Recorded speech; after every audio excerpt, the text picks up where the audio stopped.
मित्रों, भागवत गीता में भगवान श्री कृष्ण ने अर्जुन को बताया कि जिसका जन्म होता है उसकी मृत्यु भी निश्चित होती है। यह एक शाश्वत सत्य है। लेकिन क्या मरने के बाद सभी को मोक्ष मिलता है? तो इसका उत्तर है नहीं। इनमें से कई लोग ऐसे भी होते हैं जिनकी आत्मा सदियों तक पृथ्वी पर भटकती रहती है।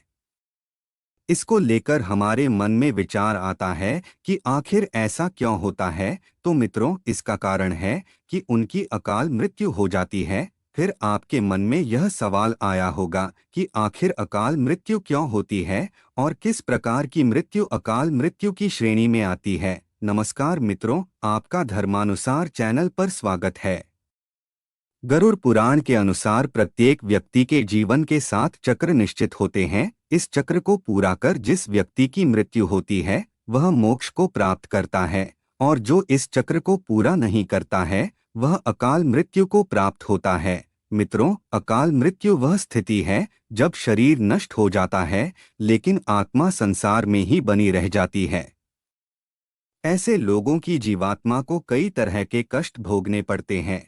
साथियों, आज के इस वीडियो में हम आपको बताएंगे कि अकाल मृत्यु क्या होती है, अकाल मृत्यु कैसे होती है और आत्महत्या की गरुड़ पुराण में क्या सजा है। वह सबसे अंत में हम बताएंगे कि अकाल मृत्यु से बचने का क्या मंत्र है।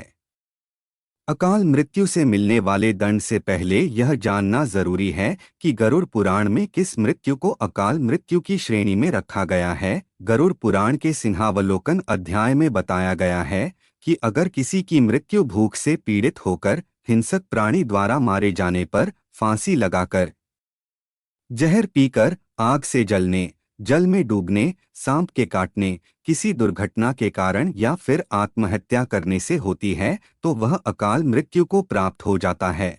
इन सभी मृत्यु में गरुड़ पुराण में आत्महत्या को सबसे घृणित और निंदनीय अकाल मृत्यु बताया गया है। गरुड़ पुराण में आत्महत्या को भगवान विष्णु ने परमात्मा का अपमान करने के बराबर बताया है।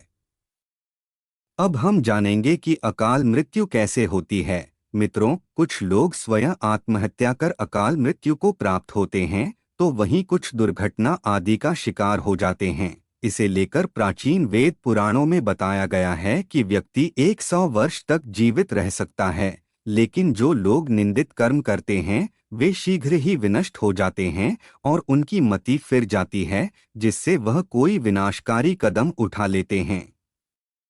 जीवन में किए कई महादोषों के कारण व्यक्ति की आयु क्षीण हो जाती है और वे अकाल मृत्यु को प्राप्त होते हैं। ऐसे लोगों की जीवात्मा निश्चित समय से पहले यमलोक जाती है। अब हम जानेंगे कि गरुड़ पुराण में आत्महत्या की सजा क्या है।